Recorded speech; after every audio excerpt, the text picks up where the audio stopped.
ಆಚಿ ಮಸಾಲ. ಎಂತ ಅಡಿಗೆಯ ರುಚಿಯಾಗೋ ರಹಸ್ಯವು 20 ರೂಪಾಯಿ. ಮಂಡ್ಯದ ಕೆಆರ್ಪೇಟೆಗೆ ಕರ್ನಾಟಕ ಬಂದ್ ಬಿಸಿ ತಟ್ಟಿಲ್ಲ. ಕೆಆರ್ಪೇಟೆಯಲ್ಲಿ ಅಂಗಡಿ ಮುಂಗಟ್ಟುಗಳು ಓಪನ್ ಇದ್ದಾವೆ.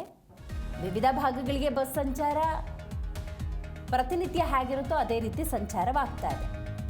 ಜನಜೀವನ ಕೂಡ ಯಥಾಸ್ಥಿತಿಯಲ್ಲೇ ಇದೆ. ಯಾವುದೇ ರೀತಿಯ ಬದಲಾವಣೆ ಆಗಿಲ್ಲ. ಕೆಆರ್ಪೇಟೆಯಲ್ಲಿ ಇದುವರೆಗೂ ಯಾವುದೇ ಪ್ರತಿಭಟನೆ ಕೂಡ ನಡೆದಿಲ್ಲ. ಮುನ್ನೆಚ್ಚರಿಕಾ ಕ್ರಮವಾಗಿ ಪ್ರಮುಖ ವೃತ್ತಗಳಲ್ಲಿ ಪೊಲೀಸರು ಭದ್ರತೆಯನ್ನು ಹೆಚ್ಚಿಸಿದ್ದಾರೆ. ಮಂಡ್ಯ, ಮೈಸೂರು ಕೆಲವೊಂದು ಭಾಗದಲ್ಲಿ ಹೋರಾಟದ ತೀವ್ರತೆ ಹೆಚ್ಚಿದ್ರೆ ಕೆಲವೊಂದು ಕಡೆ ಯಾವುದೇ ರೀತಿಯ ತೀವ್ರತೆ ಅನ್ನೋದಿಲ್ಲ. ಪ್ರತಿಭಟನೆಯ ಬಿಸಿ ತಟ್ಟಿಲ್ಲ, ಹೋರಾಟದ ಬಿಸಿ ತಟ್ಟಿಲ್ಲ, ಬಂಧನ ಬಿಸಿ ಕೂಡ ತಟ್ಟಿಲ್ಲ.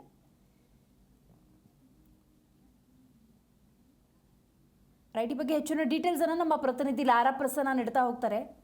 ಪ್ರಸನ್ನ, ಇವತ್ತು ಕರ್ನಾಟಕ ಬಂದ್ ಕಾವೇರಿ ಕೊಳ್ಳದ ಮಂಡ್ಯ, ಮೈಸೂರು ಭಾಗದಲ್ಲಿ ಹೇಗಿದೆ ಈ ಕರ್ನಾಟಕ ಬಂದ್ನ ತೀವ್ರತೆ? ಹೌದು ದಿವಸ, ಈಗ ಮಂಡ್ಯ ಹಾಗೂ ಮಂಡ್ಯ ತಾಲೂಕಿನ ವಿವಿಧ ತಾಲೂಕುಗಳಲ್ಲಿ ಬಂದ್ ಯಶಸ್ವಿ ಕೂಡ ಆಗಿರುವಂತದ್ದು. ಸ್ವಯಂ ಪ್ರೇರಿತರಾಗಿ ವರ್ತಕರು ಆ ಬಾಗ್ಲನ್ನ ಮುಚ್ಚಿದ್ರ ಮೂಲಕ ಒಂದು ಬಂದ್ಗೆ ಬೆಂಬಲವನ್ನ ಕೂಡ ವ್ಯಕ್ತಪಡಿಸಿರುವಂತದ್ದು. ಮಂಡ್ಯದ ಸಂಜೆ ವೃತ್ತದಲ್ಲಿ ರೈತ ಪರ ಹಾಗೂ ಕನ್ನಡ ಪರ ಸಂಘಟನೆಗಳು ಏನು ಒಂದು ಹೆದ್ದಾರಿಯನ್ನು ತಡೆದು ಒಂದು ಧಿಕ್ಕಾರವನ್ನ ರಾಜ್ಯ ಸರ್ಕಾರದ ವಿರುದ್ಧ ಕೂಗುವಂತದ್ದು. ಜೊತೆಗೆ ಮೇಕೆದಾಟು ಅಣೆಕಟ್ಟು ಆಗಲೇಬೇಕು, ಯಾವುದೇ ಕಾರಣಕ್ಕೂ ನೀರನ್ನ ಕೊಡಬಾರ್ದು ಅಂತ ಹೇಳಿ ಕೂಡ ಒತ್ತಾಯವನ್ನ ಮಾಡ್ತಾ ಇರುವಂತದ್ದು. ಜೊತೆಗೆ ಈಗಾಗಲೇ ಮಂಡ್ಯ ಜಿಲ್ಲೆಯಾದ್ಯಂತ ಬಂದ್ಗೆ ಸಾಕಷ್ಟು ಬೆಂಬಲ ಕೂಡ ವ್ಯಕ್ತವಾಗಿದೆ ಅಂತಾನೆ ಹೇಳಲಾಗ್ತಾ ಇರುವಂತದ್ದು. ಥ್ಯಾಂಕ್ ಯು ನಿಮ್ಮೆಲ್ಲ ಮಾಹಿತಿಗಾಗಿ ಪ್ರಸನ್ನ.